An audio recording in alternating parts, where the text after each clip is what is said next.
Hey guys, Manitoba again, doing another after action review for a Guild War versus Silverwind.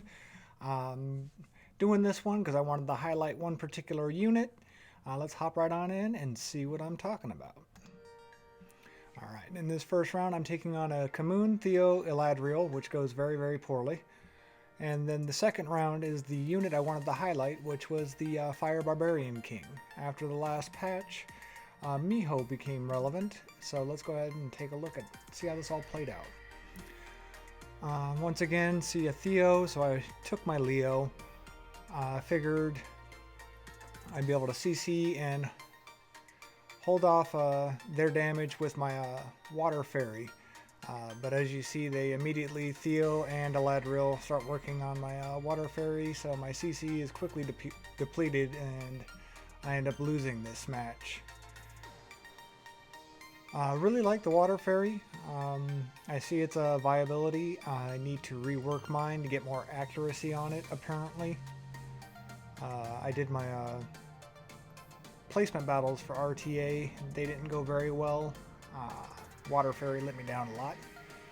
I don't know if it's the speed, but there was a lot of resistance as well. But there was also resistance leads, so I don't know how that plays into it. Just maybe bad RNG. I also reworked my Leo to get him a lot more HP, so he's on an HP, crit damage HP build with all of his attack and subs. I don't know how I feel about that right now because as you saw I just torrented on that Eladriel and it didn't die. The way I had him built before was HP crit damage attack, and he was hitting for 50k on his torrent. And now without a attack buff or anything like that, he's only hitting for about 35k, 36k because of that shield. And as you saw, that Theo procced out of sleep, killed my Leo because that makes sense. And then once my Water Fairy dies, it's over. Now right here, like I said, the Miho got a buff that made it really relevant. Everyone's 2Aing it and all that, so let's go ahead. It can't be killed if it's crit on. Let's take a look at Summary Conviction, which is the Fire Barbarian's third skill. It ignores resist death effects.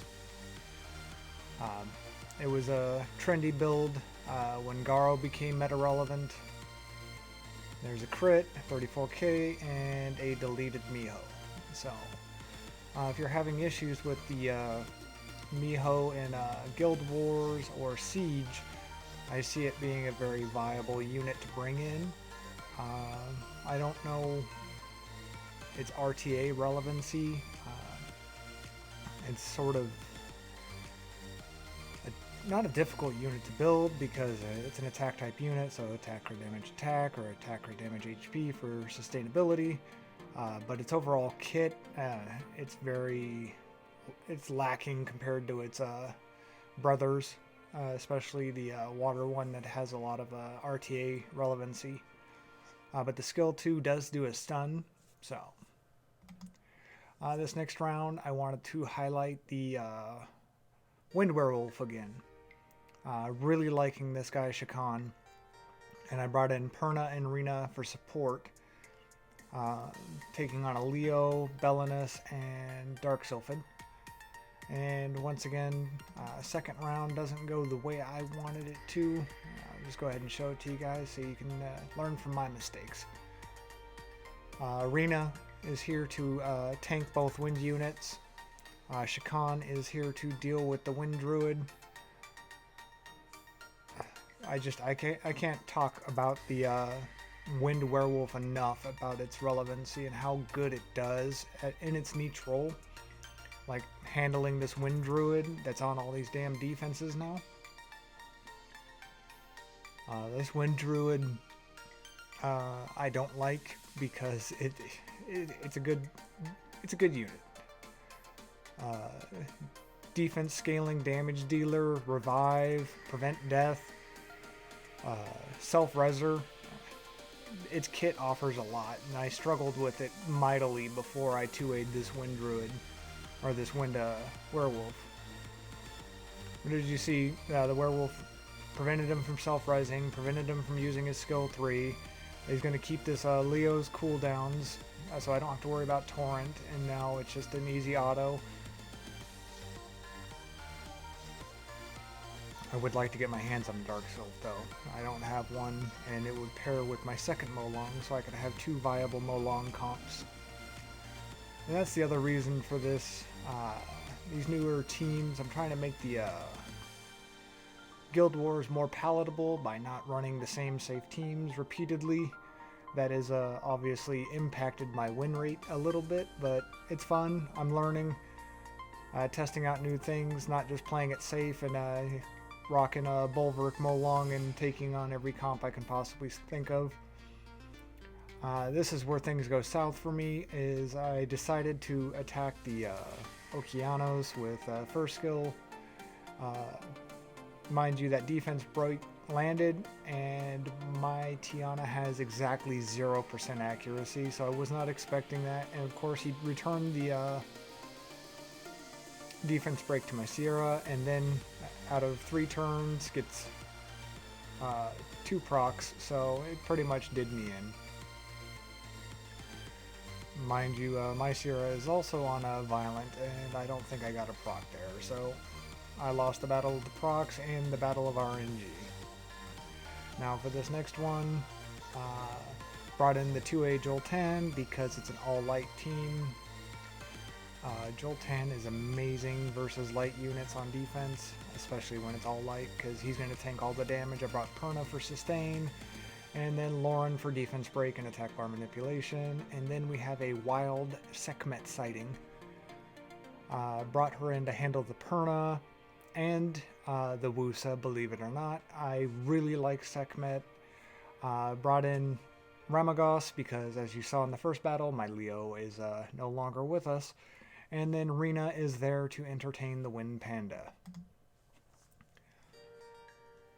Now, all 3 of these units are just going to play with my Joltan.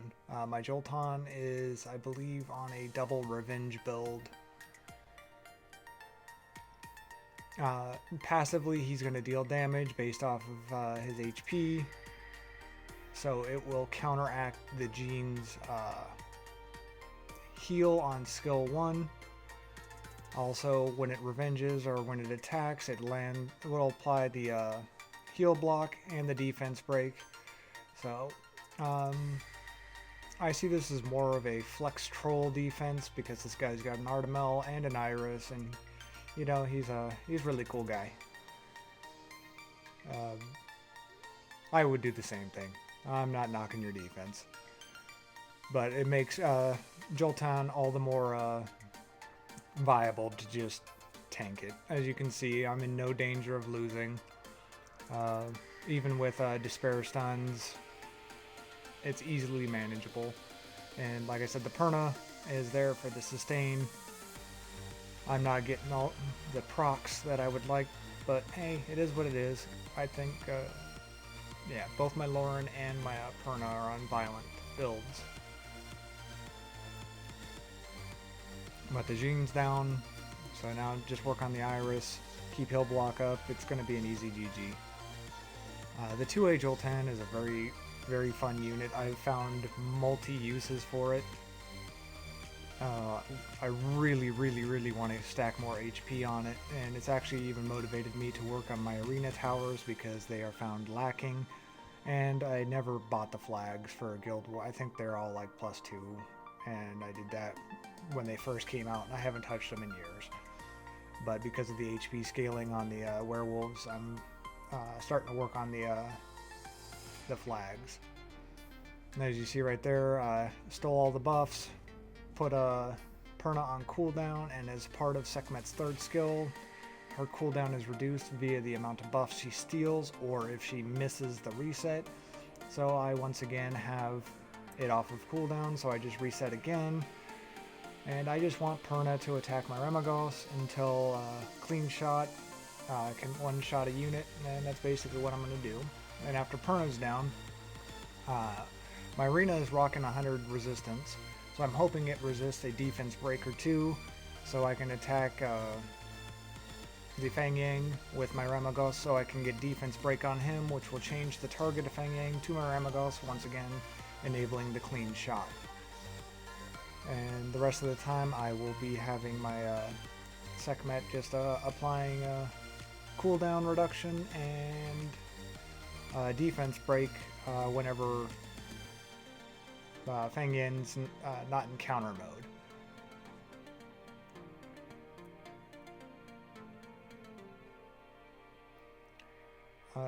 Even though there's been a big meta shift in the units and a lot of older units are rotating out, like the old stall defenses with Rena, she's not being used as much. I still believe she is a highly effective unit for offense, especially against wind tanks. So if you haven't built one, it's really easy to ruin. Mine is on a revenge build, a semi-revenge build, and that is purely because I also use it to tank, or not tank, but I use it to take on the Garo, Orion, Susano comps in Siege,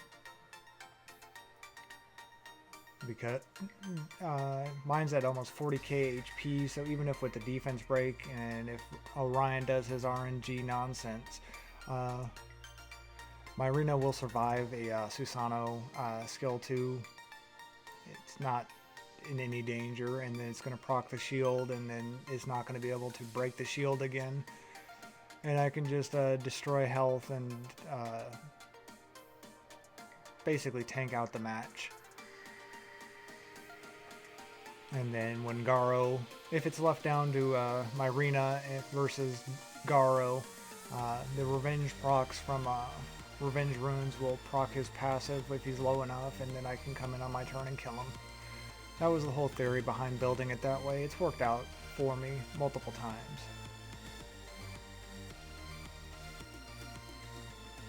As you can see, my Sekmet is definitely putting in work. And Wusa is doing his job of just extending the match. And with Fang Yang continuously putting up the heal buff, I don't have to worry about Wusa taking out my Sekmet, because Fang Yang will heal my Sekmet for me. This is a pretty long drawn out match, but any chance I get to use my Sekmet now, lately I'm trying to, because I really enjoy the unit and I believe it deserves more than I've given it. So this is another FRR target for me. Right now mine's on a violent build, but it's a slow violent build, and yeah, it's a little disappointing. So I want to get about 40 more speed on it to make it more viable. It's not even plus 100. I'm pretty sure it's sitting right on the cusp of like plus 97 or something like that. And they already have low base speeds in the first place, the whole Desert Queen family. I think it's like 99. So that's already working against it. But with so many units requiring bio, it's, I mean, pick your poison on how you're going to invest your bio runes. I mean, as you guys have seen from my previous videos, I rely on my Velo Jewel pretty heavily, so he's obviously got my best bio support set. And then my Sierra, just because of how the meta is and HP reliant, I think mine's a Vio broken on a speed attack HP. I mean, this is how you effectively take down this defense. I mean, it's not overpowered units. Pretty fun for me. Once again, not my best showing in Guild Wars, but learning, improving. Now, hopefully you guys learned something. If you guys saw anything you liked, please leave a comment below. If you see anything I overlooked, or if you have any recommendations for me, once again, comment below. I look forward to seeing you all in the next video, and enjoy that Miho Counter.